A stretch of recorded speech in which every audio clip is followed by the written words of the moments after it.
एक ऐसा लड़का जो चित्रकारी का शौक रखता है। आप कोई भी सामने चीज़ रख देंगे, उसका चित्र हूबहू उकेर देगा। लेकिन उस लड़के को ये नहीं पता था कि वो चित्रकूट का एक खाटी पत्रकार बनेगा। ग्राउंड जीरो पर आज हम आपको कहानी सुनाएंगे एक ऐसे लड़के की जो चित्रकूट का कह सकते हैं कि एक ऐसा पत्रकार है जो सच लिखने से गुरेज नहीं करता और सिद्धांतों से समझौता नहीं करता और पत्रकारिता के जो इथिक्स हैं उसे कभी भूलता नहीं। इस पत्रकार से बात करते हुए हम कुछ जो अनसुलझे पहलू है उनको भी टटोलने का प्रयास करेंगे और ये जानने का प्रयास करेंगे कि मौजूदा जो पत्रकारिता है वो किस ओर जा रही है। स्वागत है, हमारे साथ हैं विकास श्रीवास्तव जी, जो इस समय अमृत विचार अखबार के ब्यूरो चीफ हैं। अमर उजाला में बड़ा लंबा दौर रहा, 17 साल आप अमर उजाला में रहे, 4 बार ब्यूरो चीफ रहे। कैसे दौर शुरू हुआ, पत्रकारिता कैसे पसंद आ गई एक ऐसे लड़के को जो चित्रकारी का शौक़ रखता है, आर्ट्स बड़ी अच्छी बना लेता है? सबसे पहले तो अनुज, ग्राउंड जीरो के मेरे साथियों को, दर्शकों को और तुमको खासकर बहुत बहुत धन्यवाद। वैसे तो मैं बहुत अंतर्मुखी व्यक्ति हूँ और लोगों से अपनी बातें साझा नहीं करता, लेकिन आज तुमने मुझे इंसिस्ट किया, बहुत ज़्यादा जोर दिया, तो मैं आज तुमको इस बात का वादा करता हूँ कि जो भी कहूँगा सच कहूँगा, सच के सिवा। एकदम आप तो कोर्ट में जैसे गवाही दी जाती है, आप वैसे एकदम बोल रहे हैं। बिल्कुल। तो शुरुआत हम उसी दौर से कर देते हैं जिस दौर में गड्डियाँ फेंकी जाती थी कि चलिए ब्यूरो चीफ को खरीद लेंगे तो खबरें भी बिक जाएंगी। उस दौर में विकास श्रीवास्तव कैसे सच लिखते थे? मैं सबसे पहले तो इस बात के लिए अपने गुरु श्री रामचंद्र दीक्षित जी को इसका पूरा श्रेय दूंगा। रामचंद्र दीक्षित जी वो पत्रकार थे जिन्होंने पत्रकारिता में मुझे वो चीज़ें सिखाई कि वो आज मेरे जीवन के लिए बहुत ज़्यादा एक ग्रंथ है। अगर मैं लिखना चाहूँ उनके बारे में, अपने बारे में, तो मैं कई किताबें लिख सकता हूँ। अनुज, मैं तुमको बताऊँ, ये वो दौर था जब पत्रकारिता में मूल्य मतलब रखते थे, मूल्यों की कीमत होती थी। और उस ज़माने में दीक्षित जी विक्की बाबू के यहाँ एक कमरे में रहते थे। मैं उनके कमरे में जब जाता था तो एक पसीने की महक जैसी आती थी। मतलब वो कमरा, उस छोटे से कमरे में दीक्षित जी कैसे रहते थे, और दीक्षित जी उस समय चाहते तो दीक्षित जी होते, लेकिन उन्होंने समझौता नहीं किया। और मुझे लगता है कि वही जो एक गुणसूत्र माँ बाप देते हैं, एक गुणसूत्र गुरु देता है। तो गुरु का गुणसूत्र मेरे अंदर घुसता चला गया और उसने जो है इतनी ज़्यादा अंदर मुझे जकड़ लिया कि मैं उससे कभी निकल नहीं पाया।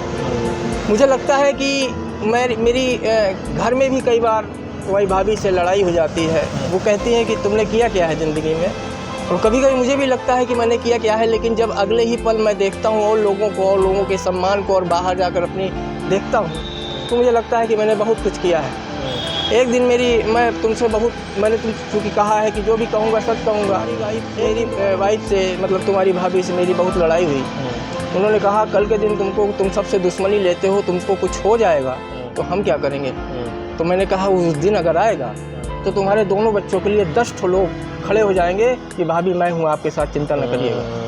ये होती है मूल्यों की आंतरिक लड़ाई है। ये आंतरिक लड़ाई है और इस लड़ाई से मैं हमेशा लड़ता रहता हूँ। मैं जब भी बैठता हूँ तो मेरे साथ मेरे विचार, मेरी अंदर की जिज्ञासा मेरा पीछा करती रहती है।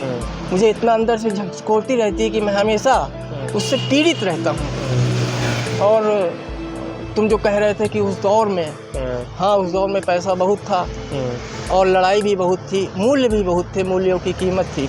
आज तो कोई एक समाचार छप जाता है तो अधिकारी ध्यान नहीं देते, और हम लोग एक लाइन छाप देते थे तो फ़ोन आने लगते थे कि भाई साहब क्या गलती हुई। उस दौर में मुझे याद है कि मैं जब यहाँ पर पहली बार ब्यूरो चीफ बनकर आया तो मैं बाहर खड़ा था, तो किसी विभाग का एक अधिकारी मेरे पास आया, तो मेरे उससे चपरासी से पूछता है कि विकास जी कौन है, जो नए ब्यूरो चीफ बनकर आए हैं।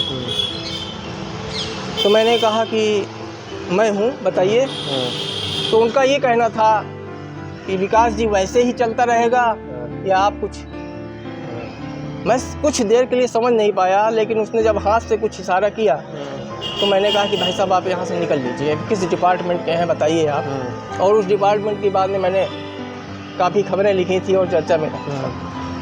तो मूल्यों की बात होती है अनुज, और मूल्यों से समझौता बड़ा कठिन होता है। अच्छा, जब आप एक ऐसे अखबार में काम करते हैं जहाँ पे लिखी एक लाइन वहाँ तो रखती है, तो पहले दिमाग में क्या आता है किसी स्टोरी को लेकर के? अगर ग्राउंड से कोई खबर आ रही है, अपने इन्फॉर्मर से या अपने रिपोर्टर से, पहले दिमाग में क्या रहता है कि उस खबर को खबर की तरह देखें या कोशिश करें कि खबर से कुछ लाभ मिल जाए? ऐसा आता है कि बहुत अच्छा सवाल है, और मुझे लगता है कि जो पत्रकारिता आज की है उसमें इन सवालों का कीमत होती है।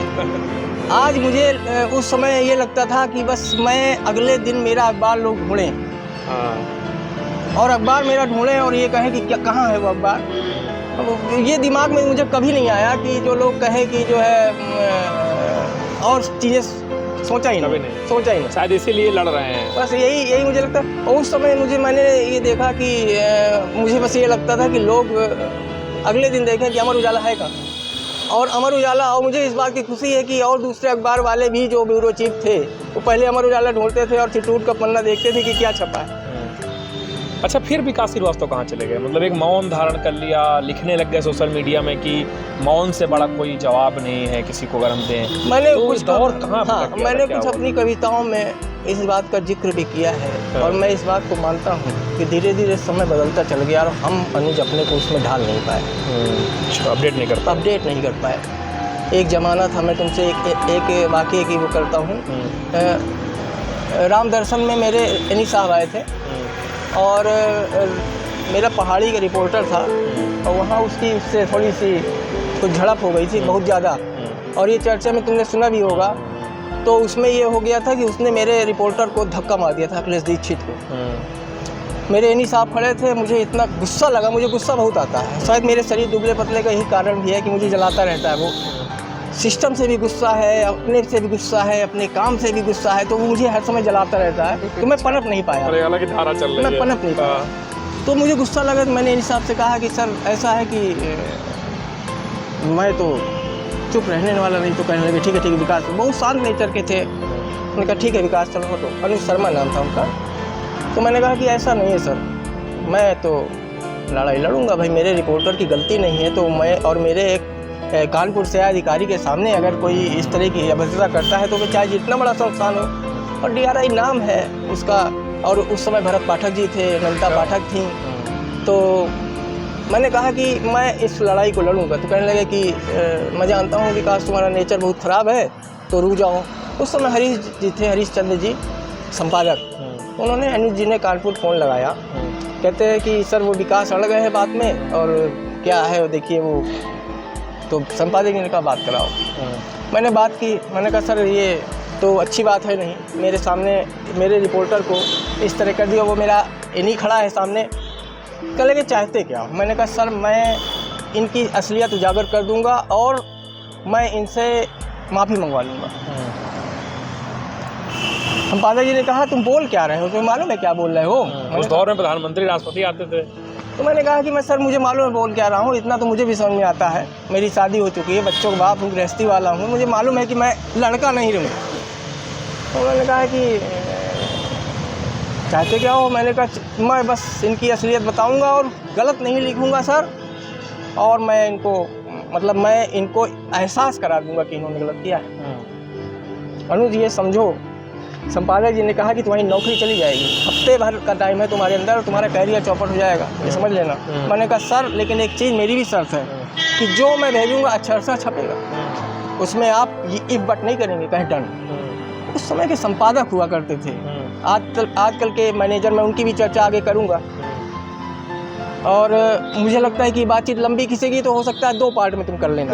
ठीक है। उन्होंने कहा ठीक है, लेकिन इसके बाद मैं अगर हफ्ते भर में तुमने इनका कुछ नहीं किया और अखबार की छीछा लेकर हुई, अमर उजाला बड़ा ब्रांड है, तो फिर ये समझ लेना कि मैं कुछ नहीं कर पाऊँगा, क्योंकि इन जिनसे तुम्हें लड़ाई लड़ना है उनकी पहुँच मुझे मालूम, और उस समय बहुत ज़्यादा ठीक ठाक इनकी, अब तो थोड़ा वो है।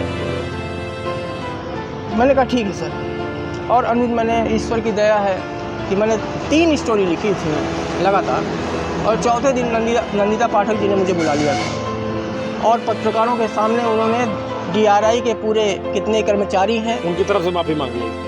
अब उसको माफ़ी कह लो या अब स्पष्टीकरण कह लो या कुछ भी कह लो, क्योंकि मुझे याद है कि उसके बाद DRI में पत्रकारों को ऐसे कभी फिर बुलाया नहीं गया। उन्होंने बाकायदा बुलाया एक हॉल में, और नंदिता जी ने बाकायदा मुझको एड्रेस करते हुए लगातार मेरी ओर देखते हुए बाकायदा वो फेस किया, बताया कि मेरे यहाँ कितने कर्मचारी हैं, कितनी GPF कटता है, कितना पैसा आता है, कैसे पूरा आता है। जिस चीज़ों को मैंने समाचारों में उठाया था उसका उन्होंने स्पष्टीकरण दिया। और उसके बाद भरत पाठक ने मेरे पास आकर मेरे कंधे में हाथ रखा जब हुआ, नाश्ता वास्ता हुआ, और उनके लिए विकास जी ध्यान रखा करिए। तो ये पत्रकारिता थी। लेकिन उस समय क्या था? उस समय था मेरे ऊपर सबसे बड़ी चीज़ संपादक जी का हाथ, सपोर्ट था।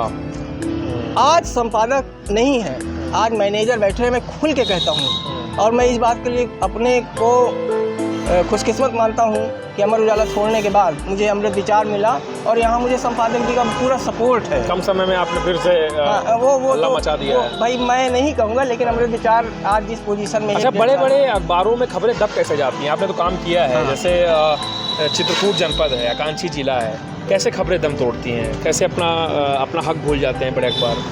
कुछ प्रतिबद्धताएं मुझे लगता है कि जो विज्ञापन के प्रति हैं, जो एक सबसे बड़ी चीज़ क्या है कि चाहे जितना बड़ा अखबार हो, आर्थिक रूप से अगर टूट जाता है तो फिर उसको संभालना मुश्किल है। और आर्थिक पहलू खबरों को दबाने में बहुत ज़्यादा भूमिका अदा करते हैं। काफ़ी बड़ी भूमिका है। और मैं इस बात कहने में कोई गुरेज नहीं है मुझे कि आज भी जितने बड़े अखबार हैं उनमें खबरें दम तोड़ती हैं। मैं इस बात की खुशी है, और तुम मानोगे भी कि अमृत विचार में मैं जो खबरें छाप रहा हूँ, मुझे लगता है मैं बड़े अखबारों में छाप नहीं पाता। ये खुशी है। अच्छा, नए दौर को कैसे देखते हैं विकास जी आप? क्योंकि सोशल मीडिया है, न्यू मीडिया है, यूट्यूब है, यूट्यूबर्स हैं, इंस्टाग्राम में लोग स्टोरी कर रहे हैं, ये कैसी मीडिया है? इसके बारे में मैं बहुत अच्छा तुम्हारा सवाल है, और मैं इसको इस ढंग से देखता हूँ कि मैं ये माना करता हूँ कि पत्रकार, हर व्यक्ति के अंदर पत्रकार होता है। हर व्यक्ति के अंदर पत्रकार होता है। हर व्यक्ति के अंदर कुछ लिखने की, कुछ अपने विचारों को व्यक्त करने की जिजीविसा होती है, इच्छा होती है। उस पहलू से अगर ये देखोगे तो ये सोशल मीडिया बहुत अच्छा प्लेटफॉर्म है। लेकिन उसके दूसरा पहलू अगर देखोगे तो सिक्के के दूसरा पहलू ये है कि इसमें से बहुत सी चीज़ें ब्लैकमेलिंग की ओर चली गई हैं। इन द सेंस कि जिन लोगों को मैं मतलब इंट्रो का मतलब नहीं मालूम होगा कि खबर का इंट्रो क्या होता है, वो भी WNH क्या है वो जो पत्रकारिता की मूल सिद्धांत हैं, जो वहाँ थोड़ा क्रेडिबिलिटी का इशू आता है। वो चीज़ें उन्होंने माइक पकड़ लिया और पहुँच गए। आपको कहीं भी कोई भी निर्माण होता है तो इसका मतलब ये नहीं है कि निर्माण में पैसा लिया ही गया होगा। सही है। बहुत सी चीज़ें ऐसी होती है, जैसे पुल है मान लीजिए, अभी पुल धंसा, बड़ा मैंने छापा भी, लेकिन उसमें उन ठेकेदारों की और अधिकारियों की बात भी मुझको समझ में आई कि उन्होंने कहा कि देखिए सर, ऐसा होता है कि जब हम लोग पुल बनाते हैं तो हम लोग दबाव मिट्टी का डालते हैं, लेकिन कई बार ऐसा होता है कि हम लोग समझ नहीं पाते और धंस जाता है। तो एक बरसात के बाद हम लोग उसको समझते हैं कि ये जो है अगली बार कैसा होगा। ये तो उनका ये कहना था कि हम लोगों का जो मतलब एक तरह से मापदंड होना चाहिए, या हम लोग के काम की जो परख होनी चाहिए, वो एक बरसात के बाद होनी चाहिए। मुझे लगा कि ये चीज़ें हैं, तो मैं ये मानता हूँ कि कई बार ऐसा होता है कि हर व्यक्ति गलत नहीं होता। अगर आप हर व्यक्ति को गलत मान के चलेंगे तो इसका मतलब आप गलत हैं। मेरा ये मानना है कि अगर हर व्यक्ति आपको गलत लगता है तो आप गलत हैं। ये सीधा सा सिद्धांत है। अच्छा, एक कल्चर और चित्रकूट में है जिसे लेकर वो बड़ा बातचीत करना चाहते हैं कि जो पुरानी पीढ़ी है पत्रकारिता की, जो युवा पीढ़ी है, उसके बीच जो सामंजस्य है वो कैसे बन पाएगा? वो एक रिक्त स्थान नज़र आता है। वो नहीं बन पाएगा। क्यों नहीं बन पाएगा? उसका कारण ये है कि मुझे याद है कि जब हम आज से 5-10 साल पहले किसी प्रेस वार्ता में जाते थे तो लोग देखते थे तो खड़े हो जाते थे, स्थान देते थे। अरे विकास जी आइए। आज विकास जी चाहे चले जाए तो विकास जी कोई तोप तो नहीं है, मैं अपने को तोप मानता नहीं, ठीक है, सम्मान बड़े का होना चाहिए। एक हर प्रोफेशन में एक सम्मान, एक कर्सी होती है, वो चीज़ नदारद है, और उस चीज़ की वजह से पूरा सब कुछ गड्ढ-मड हो गया। अच्छा, एक फैक्ट और आता है कि ये बोल दिया जाए कि हम हैं पत्रकारों के ठेकेदार, कोई भी हो सकता है, ये सही है? या हम हैं पत्रकार और हम ही हैं पत्रकार, बाकी जो है वो हमारे साथी पत्रकार हैं। तो ये मेरा ये मानना है, बहुत ही ज़्यादा तुमने अच्छा सवाल किया है ये, और ये सवाल जो है व्यवहारिक भी है। मेरा ये मानना है कि जब कोई नेता अपने नेता के बचाने के लिए खड़ा होता है, जब कोई अधिकारी अपने कुलीग को बचाने के लिए खड़ा होता है, अपने कर्मचारी को बचाने के लिए खड़ा होता है, तो पत्रकार को भी गलत सही को छोड़कर ये उसके साथ खड़ा होना चाहिए। हम अपनी लड़ाई अपने संगठन के स्तर पर अपने उस पर लड़ लेंगे। मुझे याद है वो एक पत्रकार थे और इस समय वो दिवंगत हैं, त्रिपाठी जी क्या नाम था वो, उनका एक घरेलू मसला था और उस समय उसका मामला ये था कि कहीं ना कहीं मुझे लगता था वो गलत है, लेकिन मुझे याद है कि मैं उसके साथ खड़ा हुआ था और मेरे जाने की वजह से बहुत से लोग और आ गए थे, और मैंने उस समय के कोतवाल से ये कहा था और एसडीएम भी बैठे थे। मैंने कहा देखिए भाई सब कुछ भी हो, लेकिन अगर फलाना जेल जाएगा तो उसके पहले विकास श्रीवास्तव जेल जाएगा। मेरा ये मानना है कि अगर अनुज गलत करते हैं तो अनुज को डांटने का हक मेरा है। सही है। उस हक को मुझसे कोई छीनेगा नहीं और किसी की हिम्मत भी नहीं होनी चाहिए। हाँ सही है, अपना परिवार है, मेरा परिवार है वो। मैं गलत क्या ये नहीं होना चाहिए कि फिर मेरे पास आता है बैठता कि नहीं कौन बैठता। किसके साथ बैठता है क्या होता है, और यही कारण है कि मैं धीरे धीरे सिकुड़ता चला गया, अपने घर में सीमित कर लिया अपने को, क्योंकि मुझे कुछ चीज़ें पसंद नहीं आती। अच्छा, एक अंतिम क्वेश्चन है जो कि बड़ा व्यवहारिक होगा आपके लिए। आपने भी पत्रकारिता की पढ़ाई की, पत्रकारिता के जो इथिक्स हैं उसे आप बेहतर जानते हैं। नए लड़के जो आ रहे हैं पत्रकारिता में, उनको क्या संदेश देना चाहेंगे? माइक पकड़ लेना, चमक धमक के आगोश में आ जाना, एक आईडी लटका लेना, क्या ये पत्रकारिता है, या पहले समझना पड़ेगा हमें अपने अधिकार को, अपने उस हथियार को जिसका हम प्रयोग करने वाले हैं? क्या है क्या? मुझे लगता है कि बड़ा, मैं इस प्रश्न में हमेशा भावुक हो जाता हूँ। मुझे लगता है कि पत्रकारिता और पत्रकार, एक पत्रकार ही ऐसा मतलब बदनसीब धंधा है, पेशा है, कि जिसने दूसरों के अधिकारों के लिए लड़ा, लेकिन आज तक अपने लिए एक पेंशन तक नहीं कर पाया। सरकार से आप दूसरों की लड़ाई लड़े और उनके अधिकारों को दिलाया, लेकिन आपके हिस्से क्या आया? आपकी जेब तो फटी है, खाली नहीं है, फटी है आपकी जेब। आप बताइए कि मैं पत्रकार हूँ या मेरे जैसे जितने पत्रकार हैं, वो 60 साल या 58 साल होने के बाद वो दुकान खोल के बैठते हैं। आपने किया क्या है? आपने इतने संगठन हैं, किसी ने इस बात पर सोचा कि आज शिक्षा मित्र जिनके साथ 11 महीने की होती है, जितने भी जो संविदा कर्मी हैं, उनकी नौकरी फिक्स है, आपके पास क्या है? और आप लोकतंत्र का चौथा स्तंभ भी बोलते आप हैं। अपने नहीं, हम चौथा स्तंभ कह के एक तरह से मुंगेरी लाल के हसीन सपने देखने लगते हैं। लेकिन आप बताइए आपके हिस्से क्या होता है? आपको भी अपने बच्चे को पालना है। सही है। आपके खाते में क्या है? आप गाँव वालों, मैं अपने रिपोर्टर से कह देता हूँ कि वहाँ पर घटना हुई है, तुमको जाना है, लेकिन मेरी इतनी हिम्मत नहीं है कि मैं उससे कह दूँ कि 100 रुपये ले लेना, मैं पेट्रोल भरवा लेना, मैं दे दूँगा, या मुझसे वो पूछता नहीं है। क्यों? इसलिए कि उसको भी मालूम है कि सर के पास नहीं है और उसको मालूम है कि संस्थान देगा। आप बताइए, ग्रामीण पत्रकारों को आज तक किसने क्या दिया है? आंचलिक पत्रकारों की तो बहुत बड़ी समस्या है। क्या, कितनी बड़ी समस्या? मुझे लग रहा है कि आंचलिक पत्रकार अगर रोक दे खबरें तो मुझे लग रहा है पूरा देश और प्रदेश अखबार खाली रह जाएगा। अखबार खाली हो जाएगा। मैं पूरी तरह से, और मेरा ये मानना है, कई बार इतनी अच्छी खबरें, तुम देखते हो मेरा अखबार, और इतनी अच्छी खबरें आती हैं कि हम लोग कर नहीं सकते, और उसके बाद मेरे कानपुर से कई फ़ोन आ जाता है कि चित्रकूट से लगनी चाहिए, तो मैं कह देता हूँ नहीं, लगेगी तो राजापुर से, लगेगी तो पहाड़ी से, और उनका नाम भी जाएगा, क्योंकि मेरा ये बाई नाम जो है, बाई लाइन खबर है।